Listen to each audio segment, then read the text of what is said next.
Congress doesn't fund things because it's a nice thing to do. Again, it's not their money, it's taxpayer dollar. What problems are you solving for? Be very concise. Once you identify what the problem is, and especially with appropriators, does it make something more lethal? Does it mean that you're going to produce faster? What does it do to jobs? Does it mean it's going to save money? Highlight that. Welcome to the Mission Matters podcast, a podcast from Shield Capital where we explore the technical opportunities and challenges of developing and deploying commercial technology to national security customers. I'm Maggie Gray. And I'm David Rothside. And we are your hosts from the investment team at Shield Capital.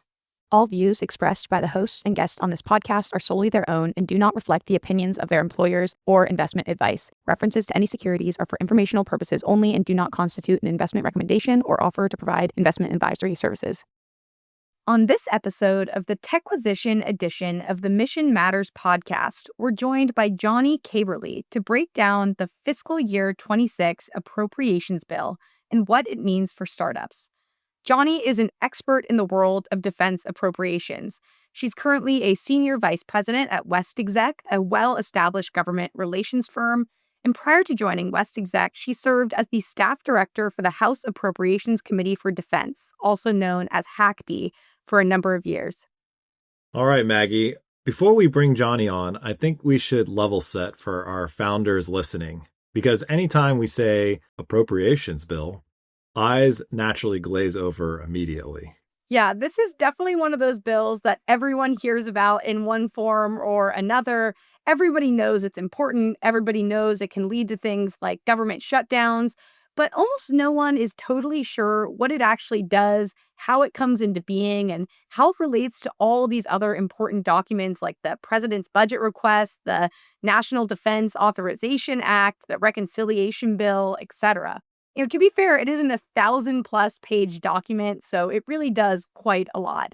Exactly. So at a basic level, the Appropriations Bill is how Congress actually gives the executive branch permission to spend money. Each department, of which there are 12, will receive their own funding bill. So examples include, in addition to the Department of Defense, the Department of Agriculture, Department of Transportation, Department of Labor, Veterans Affairs, as well as the legislative branch, which also depends on funding bills to operate.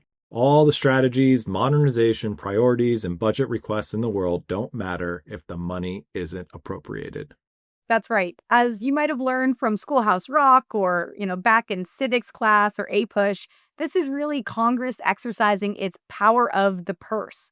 And for founders, this is more than just a policy document. It is one of the strongest demand signals the government puts out about what they are actually planning to buy. It tells you where Congress is comfortable putting real dollars behind a mission. And context matters a lot this year, because last year we were operating a full year continuing resolution. Last year, Congress was not able to pass a new budget, which basically meant everything was frozen from the previous fiscal year's funding levels. So that means that for the past 2 years, we've been operating with a budget which was tied to government priorities convened all the way back in 2023, which feels like a really long time ago. It seems like a lot has happened since then. Right you are, Maggie. I think you might have still been in graduate school, but beyond the funding levels, which were tied to decisions made a long time ago, operating under a continuing resolution, or CR, means no new programs previously unanticipated in 2023 without explicit approval can begin. And I would say this has wreaked havoc on the innovation ecosystem. So when we look at the fiscal year 26 Appropriations Bill, we're not just asking what's in it, but how is it evolving? And what does that evolution tell founders about where the system is actually headed? We're going to dig into things founders don't usually hear explained clearly, like how lobbying actually shows up in the bill language, and why committees like HACD and SACD, that is the House and Senate Appropriations Committee for Defense, matter way more than most startups realize. And we'll talk about those big headline-grabbing legislative packages like the Big Beautiful Bill and how it fits into this whole process, and how much of that is real acquisition signal versus political noise. All right, well, let's bring Johnny in. Johnny, thank you so much for agreeing to be on the Techquisition edition of the Mission Matters podcast. You are officially our first external subject matter expert, There's probably no one better to help us demystify the Appropriations Bill and help us and our founders understand its value and also understand how they should be thinking about their own government relations strategy to influence and take advantage of the opportunities presented in these kinds of bills. But first, please tell us a bit about yourself. We know you're currently at West Exec, a well-established government relations firm, and we know that you are the staff director, as Maggie highlighted. So what else should our listeners understand about your experience in dealing with the Appropriations Bill? First, David and Maggie, thank you so much for having me on. I have been really looking forward to this. In the year since I left Capitol Hill, my favorite thing is to explain how appropriations works to people on the outside, because appropriations is really fun when you understand it. So I retired after 30 years and 10 months last January. And I actually had quite a unique background even for Capitol Hill and by Capitol Hill standards. I had worked in personal offices of a variety of members of Congress. I also worked in the whip office in Republican leadership. And then I was the deputy staff director of the entire Appropriations Committee, so all 12 bills. But my passion and where I ended up at the end was staff director of the Defense Appropriations Subcommittee. Amazing. Well, I must say, Johnny, as we talked earlier before the recording, that this is kind of your first formal podcast out into the ether. And I'm just putting it out there for other podcast hosts. You should definitely bring Johnny on to your episode. We're going to focus on founders and the Appropriations Bill as it lies today. But man, your stories that we were talking about, just a little bit of them, they were incredible. Yeah, so Johnny, top level, what are some of the major highlights that you noticed in this year's Defense Appropriations Bill? What are some maybe notable new initiatives and funding lines that weren't present in past bills that people should be paying attention to? Well, I'll talk bigger picture. And I think that, again, my passion, and it comes from, my previous boss, Chairman Calvert, and the innovation and the pushing that. And many people get authorization and appropriations confused. And for the founders, what's important to understand is authorizing without appropriating is just a policy statement. You could get authorized exactly everything you want, but if you don't get any money for it, is that a win? And John, maybe could you talk to what even is authorizing? So authorizing is giving permission for end strength, giving permission for, let's say, F-35s or those type of things. However, and I always ask people, I do a lot of speaking to graduate classes. If the authorizers authorize 90 F-35s and the appropriators fund 100, how many F-35s do you get? 100. If they fund 2, how many do you get? 2. And so that's why it's really important. A lot of founders will relax when they see the authorization bill come out. Where, again, if you're only looking for permission, fantastic. But if money matters, you got to wait for the approps bill. So real quick, why then do the authorizers even put in a funding table? And how does that interact with the appropriators? Does it influence it in any form or fashion? Or are they sort of operating in separate universes? I would say, I'm trying to be politically correct, but I still got to be me. They put a table in so that people can understand what the authorizers' priorities are, but there is that doesn't correspond with funding. And especially if you look at the timing of the bills, we don't see their tables before other people see their tables. And by we, I'm sorry, I still go back into my defense role. The appropriators don't see that. The tables, staff will talk about priorities and bosses' priorities and look at the funding levels. But no, the appropriators are not just taking the authorizers' funding tables and funding them. Maybe it'd be helpful to actually talk through how the Defense Appropriations Bill comes into being. How does Congress know what the military wants and needs? And how does the Appropriations Bill and that process relate to the president's budget requests and the J-books, which are supposed to come out earlier in the year to help the appropriators? And just to clarify for listeners, the president's budget request is the administration's annual proposal to Congress outlining the president's funding priorities and plans for the upcoming fiscal year. But of course, it's just a request. Ultimately, Congress is in charge of actually funding those priorities. And the president's budget request is accompanied by the justification books, or J books, which provide detailed program-by-program explanations of how requested funds would be spent. They typically include budget rationale, performance metrics, prior year execution, and future plans, and they're meant to be the primary documents that Congress and congressional staff use to evaluate, question, and modify DoD funding requests. So, given all these documents and all these different stakeholders, what does it take to actually get the appropriations bill written and passed? So one thing I want to put into context before I start this is the amount of staff. So, there, as David had mentioned, there are 12 subcommittees of the Appropriations Committee. When I was staff director of defense, I had the largest staff of any subcommittee, and that was only 14. And so the Defense Appropriations Bill covers the Department of War, all the military services, and the entire intelligence community. So if you were to compare that to our authorizing brothers and sisters, HASC has about 60 staff, and the Intelligence Committee has about 60 staff. So we have 14 to 120, just to put that into context. So when the president's budget comes out, there are a lot of budget briefings, there are J-books, though this year, I don't know how they did it, but the House Appropriators had to write their bill without having any of those justifications, which is just amazing that they were even able to pull off. They go through line by line, and they go through the budget requests. They have briefings. I know David was one who used to get to give those briefings to the Hill, but they ask for specific data.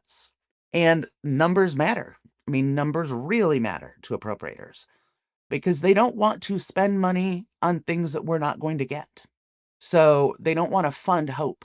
So if they're looking at how programs perform, and if you got X amount of money last year for something and you underperformed, unlikely you're going to get that much money, or you might even get some money rescinded from the previous year. Yeah, so those are all good points. And Johnny, I'm getting a little bit of PTSD thinking about my time at the Pentagon, briefing out my program, which I think you'll appreciate was $5 billion over the fiscal year defense planning, right? The 5-year FIDEP, with zero validated requirements. So you can imagine how well that went. Yeah, you had a lot of fun. You made a lot of friends. I made a lot of friends, took a lot of cuts. But yeah, specific to the fiscal year 26, what were some things that stood out to you? Was there anything in there of like true note and maybe somewhat related to some of the executive branch directives and memos that have been coming out, and whether or not the appropriators are picking up what the executive branch is putting down? Well, I think that probably one of the most important areas to look at on the Defense Appropriations Bill that most people skip over and just do word search is what we were talking with Maggie about earlier, which is the Joint Explanatory Statement. And just to clarify for listeners, the Joint Explanatory Statement, often referred to as the JES, is a document issued by the House and Senate Appropriations Committees that essentially accompanies the final appropriations bill. You can basically think of it as a user manual for how Congress expects the executive branch, in this case, the Department of Defense, to execute the appropriations bill, really explaining in plain English Congress's intent behind funding decisions written in the bill. As we talked about, appropriators like numbers. We don't use words unless we have to. And so if it's written there, it really matters. And in one area, it talks about all of the items that were not funded out of the One Big Beautiful Bill, that the department then came to the appropriators to get funded out of the base funding. There are also always things that come up throughout the process of new or emergent requirements that have to be funded. And I thought that that was a really important section of the Joint Explanatory Statement for people to read. If they don't understand, like, well, why didn't they put more funding here? Or why didn't they put funding there? To understand the pressures that are there.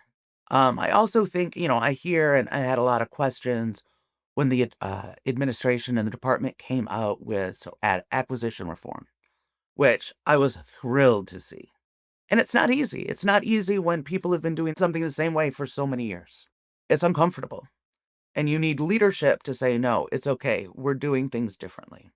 And everyone assumed that the appropriators would hate flexibility.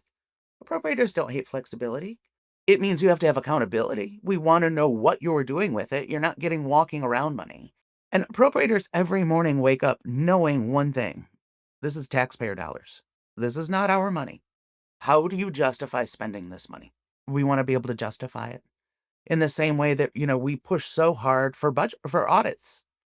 The department should be auditable. These are tax dollars. Period. Well, I think you're asking for a few miracles there on the auditing, but maybe. Oh, absolutely. And again, this is maybe not one hope. day. It can be done, but it's not easy. Johnny, one thing I wanted to follow up on was the big, beautiful bill, right? That was passed in July. How, to me, that was a bit odd, right? The reconciliation bill and its big emphasis and the amount of money that it provided to the department. And of course, it was during a continuing resolution. So how should people understand the big, beautiful bill and its relation to the 26 appropriation? And how might it also show up in the bill so that people can kind of see how are those priorities aligned? So with the one big beautiful bill, it was a one-time infusion, and that's what's so important. Appropriators will talk about base funding, and that's the number every year that you look at. Like base funding when I was there was $833 billion. This year it's 839. So it's up $6 billion. Now, when you throw in one big beautiful bill, that doesn't get added to the base. So people that get the money now, in 5 years, there's not going to be base money to continue something. So it's not something you can count on for long term. And I think that is really important for people to understand, that you're going to need to have other funding mechanisms or other people within the departments, the services that want to pick up the funding, because that money is a one-time shot. And, again, appropriators, we don't love that. We like to take things into account, to review, to be able to say, this is working, this is not working, more money here, less money here. And also, as an appropriator, we don't love it when authorizers get to write appropriations bills, which effectively happened with reconciliation. But, I mean, it was a great infusion, a needed infusion, but it's important that people understand exactly what it is and what it isn't. That it is not adding to the base, it is not long-term additional funds. And even in this situation, there were things that the authorizers did not include in reconciliation that the administration wanted, and as a result, came to the appropriators to fund out of the FY26 base funding. And what that means to the founders is that means you have several billion that would have been available to other programs that now had to go into programs that the administration wanted to be funded out of the reconciliation bill, if that makes sense. So, turning gears a little bit to understanding how founders and startups should be interacting with the Hill, with appropriators, and really understanding this bill. The word lobbying comes to mind. I know lobbying can be seen as a dirty word by many, or at best, it's a misunderstood word. But a lot of the startups that we work with, a lot of large companies leverage lobbying firms to great effect. So, how does lobbying show up in the appropriations bill, if at all? And how should startups be communicating with appropriators? So I am not a lobbyist. I just am a strategic advisor. So I do not go, anywhere on behalf of companies. My job is to advise companies exactly of this. How do you communicate? And I think the number one thing is don't assume. Don't assume members of Congress are who you see them on television shows or movies. They are not all the same. There are show horses, but there are also statesmen. Know who you're working with. And a lot of time that's where hiring somebody from the outside who's actually been in and knows these people can tell you, yes, this person says yes to everybody, doesn't do anything, or doesn't have the ability to get things done. Or this is something that this member or senator is passionate about. And Congress doesn't fund things because it's a nice thing to do. Again, it's not their money, it's taxpayer dollar. What problems are you solving for? Be very concise. Once you identify what the problem is, and especially with appropriators, does it make something more lethal? Does it mean that you're going to produce faster? What does it do to jobs? Does it mean it's going to save money? Highlight that. I can't tell you, 90% of the one-pagers I got were just full of buzzwords. After reading it, I understood less than I did before, and it just frustrated me. Like, make sure you're able to convey exactly what you're doing and be honest. Most of the staff have done this a long time, and Dave and I were talking about how one of the challenges is committee staff stay there for many, many years. Where in the department, people are there for 2 to 3 years. So you'll have somebody from the department come and talk about a program that the committee staff has been working on 10, 15 years longer than that person. So they really know their stuff. So Johnny, if what you're saying, a startup, go talk to, the staff of the Appropriations Committee, go talk to the members who make up the Appropriations Committee, specific to your subcommittee, in this case, defense. But if you're going to communicate, tell them what your capability is, why it could be good for a certain constituency. But maybe what I'm also pulling out, how is it better than what is currently available? So you as a founder need to understand the state of play today and what the military services are employing from other vendors and why this is a step function better. Because coming in with just your shiny technology, I guess what you're saying is the first thing you're going to do is that being satisfied by something that's already in the base budget, and why should I actually care about this innovative solution? Exactly. And also be honest. I can't stress that enough. These people are used to people trying to work them, and it takes a while to build up credibility. It takes seconds to lose it. But, I've had, in the members that I've worked for, they would see a technology that they were just blown away by. It wasn't always even in their district. They were thinking big picture, national security. And then every meeting, it didn't matter who we were talking to, the head of Indo-PACOM, CNO, whomever, they brought this up. So if you can get them passionate about what it is you do, and that's why it's important to know who you're going to talk to and why you're going to talk to. And I think I'll see from some of my clients who have lobbyists, they'll send me a list of who they're going to meet with. And I'm looking at the list thinking, this is a waste of time. Like, it's not going to help them. Like, know why you're going in. Are you asking for something? Are you just creating the relationship? Like, what is the purpose? And make sure you understand that. And above all, be yourself. It always made me laugh when people would say they were nervous to come in and see me, because I thought I was the easiest one to talk to. And I think you can even tell on this podcast, I will say whatever I think. But just be yourself. If you don't understand it, don't pretend you understand it. What you understand is the tech. So stick with what you know and let the committee and the other people do what they do. So Johnny, I mean, this is incredible, and thank you. Like, very helpful, very validating to some of the things I've always thought, but never maybe knew myself concretely. But I want to take a step back. People will always say, "Hey, I need to get a funding line inserted into the appropriations bill. I got to get my mark." And Maggie's maybe not old enough, but I remember the days of pork, right? Yeah. And I'm sure pork would go into the appropriations bill, but we don't do that today, or do we? And it's just a little bit different. So how should founders think about the terminology getting a line item into the appropriations bill? So neither the House nor Senate Defense Appropriations Subcommittee include earmarks. And for this purpose, the definition of an earmark is directed funding for a specific entity. Actually, in the House rules, it's, the definition that the House uses for earmarks is there. So everything we put in is supposed to be competitively bid if the department didn't request it. So if it comes from the department, it's not an earmark. But if Congress adds something, it'll be funding line for a capability.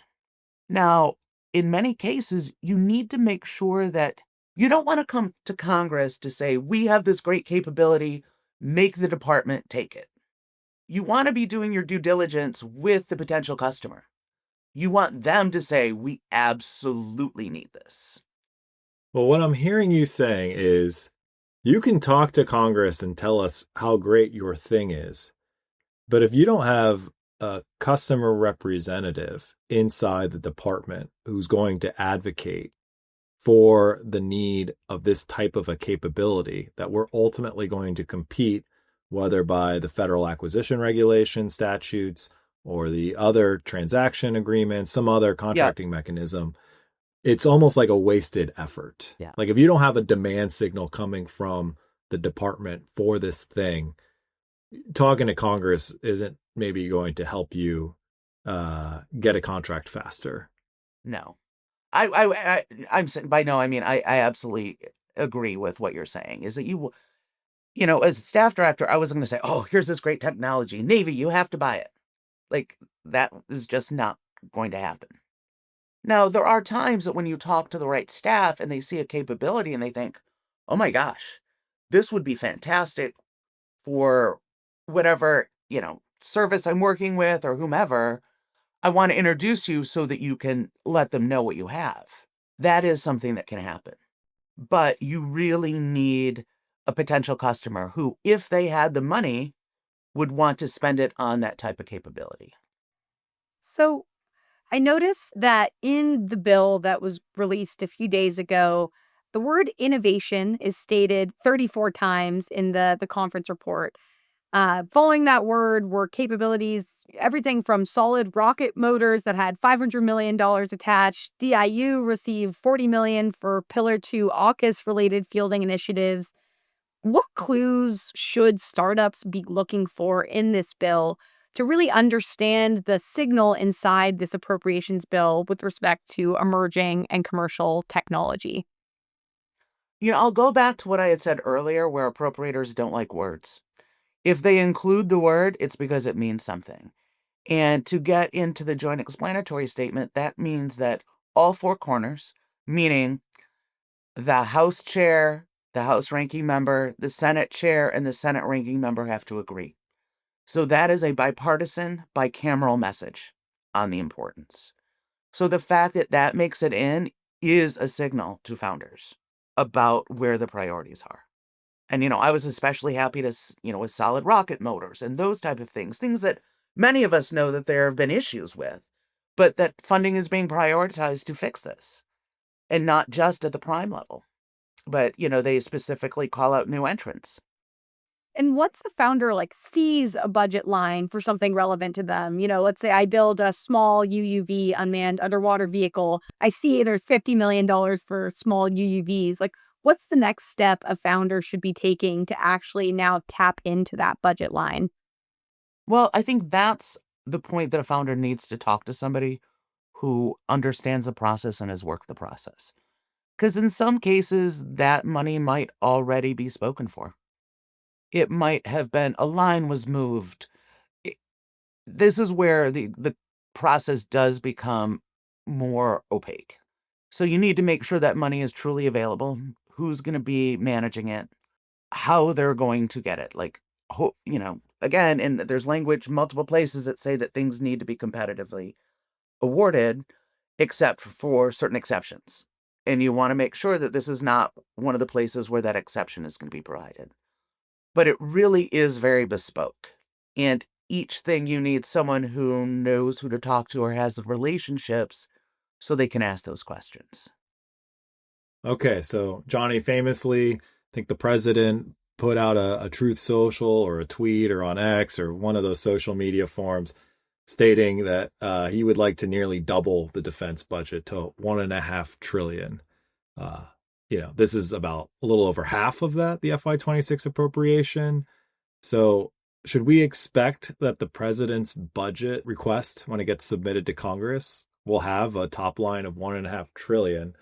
And if you wouldn't mind indulging us on what you think sort of happens from there. So I have been trying to track that down too. I don't know the answer. I have many guesses. I think that it would be difficult to get a base budget at that level.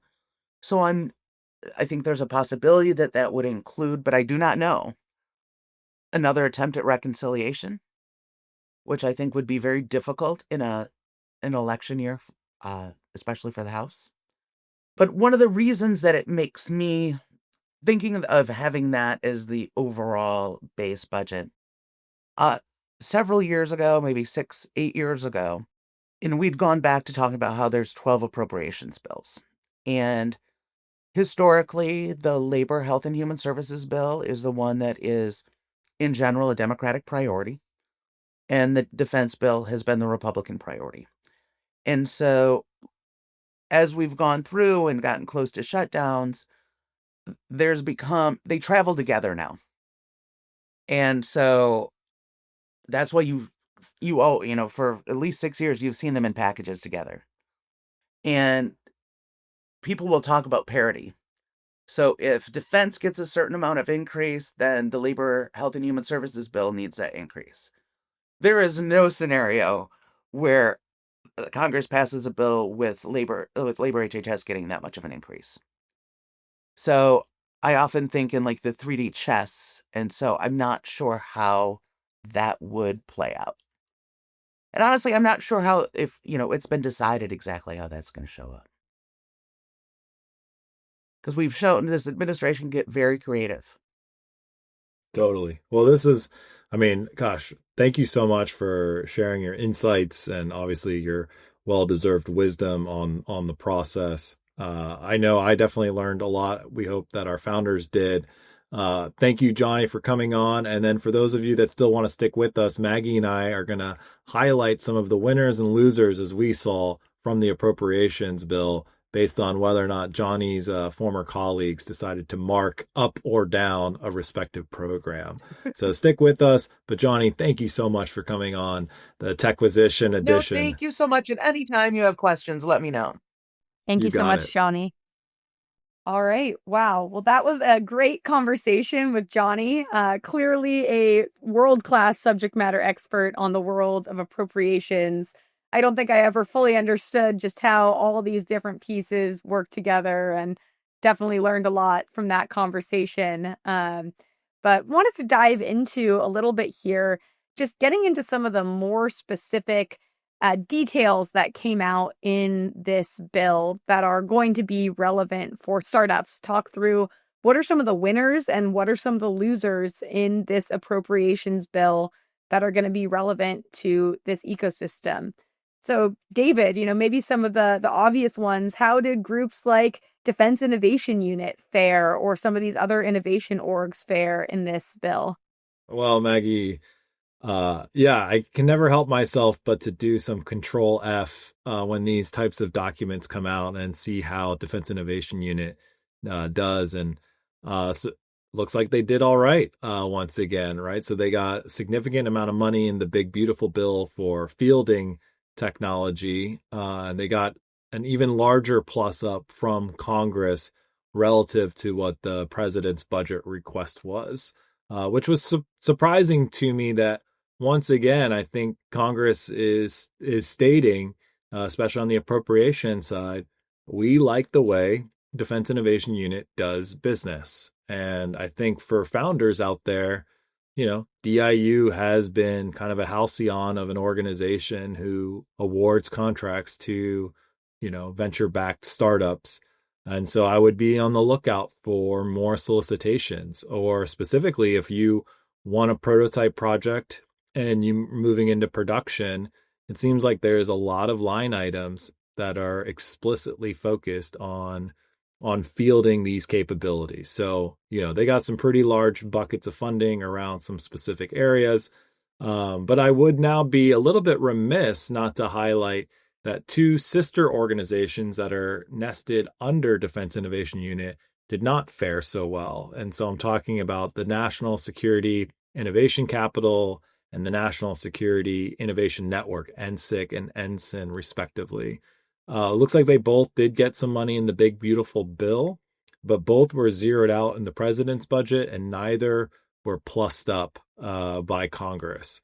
So in my mind, those organizations as we know them today are going away. Though I would be remiss not to state that Ensign appears to be morphing into sort of a new entity known as these on-ramp hubs. I know that recently they just did a ribbon cutting ceremony in Montana for what's supposed to be an innovation hub out there. And there was a decent amount of money in the appropriations bill for that activity. But enough about Defense Innovation Unit. Maggie, I mean, you write a blog that's pretty dialed in on all things artificial intelligence as it relates to the department. What did you notice out of the appropriations bill? Yeah, so one piece that caught my eye was the Chief Digital and AI Office. Specifically, their Alpha 1 program seemed to have been a big winner from this bill. This is essentially an AI infrastructure program that they manage to help spread artificial intelligence throughout the department. Last year, Alpha 1 had a $53 million budget. This year, that was bumped up to $401 million plus an additional $140 million from reconciliation. So that's almost or maybe more than a 10x increase there. So we'll definitely be seeing a lot more coming out of CDAO. I'll also just mention a few call outs. I saw that generative AI was mentioned 3 times in the Joint Explanatory Statement. I don't know if it's ever been mentioned in past explanatory statements. I looked back a year or two and hadn't seen it before. So they're looking at using generative AI for counter UAS, looking at using it for mixed reality and immersive simulations, and then one other for real-time operational awareness. A couple other just smaller line items that mentioned AI is looking at AI for night vision, looking for multi-domain kill chain automation, looking at cognitive decision aids, autonomous battle management. And then there was a little bit of talk about using AI for warfighter health. So there was one about using it to optimize under acute stress. So definitely we'll be seeing more about artificial intelligence. This all seems to be feeding into the department's AI strategy, which came out a month or so ago. So it'll be interesting to see where we go from there. I was going to say it's so good because I think, we talked a little bit in an earlier podcast about the Gen Mill AI and its ability to help with a lot of different,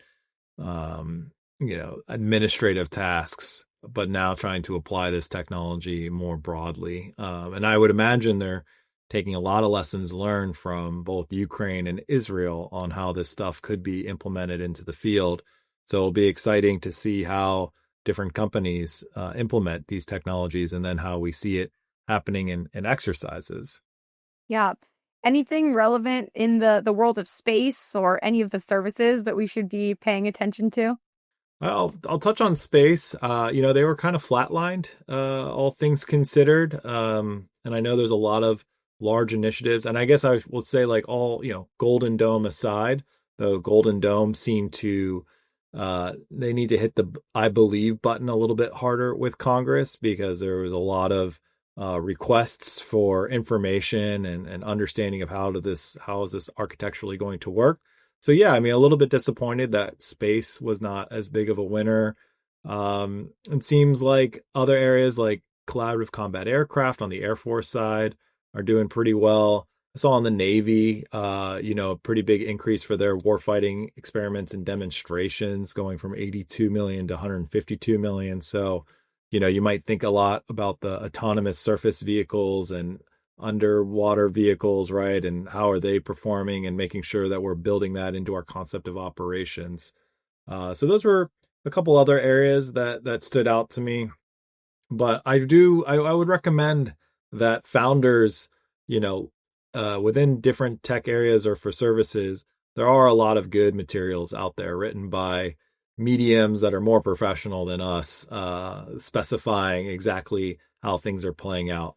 But of course, this wouldn't be a Techquisition edition without me highlighting real quickly on the cyber stuff. As of right now, there was nothing in this appropriations bill for it. And in fact, there was a section that was just highlighting the fact that, hey, if the cyber program isn't authorized, then there's money you don't need to administer it. So the saga continues. Yeah, will remain to be seen what comes next. And David, just to close out the way that we've been closing out these other ones, what do you think our next Techquisition edition podcast is going to be on, if you had to guess? Well, I hope that it is one of two things. It's either the Small Business Innovation Research reauthorization, we can talk about that in gory detail, or the president's budget request, which traditionally is due to Congress in the February time frame. Great. Well, until next time. Until next time. Thanks so much, David. Thank you, Maggie. Hey, everyone. Thanks for listening to the Mission Matters podcast from Shield Capital. Tune in again next month for another conversation with founders building for a mission that matters. And if you yourself are looking to build in the national security space, please reach out to us.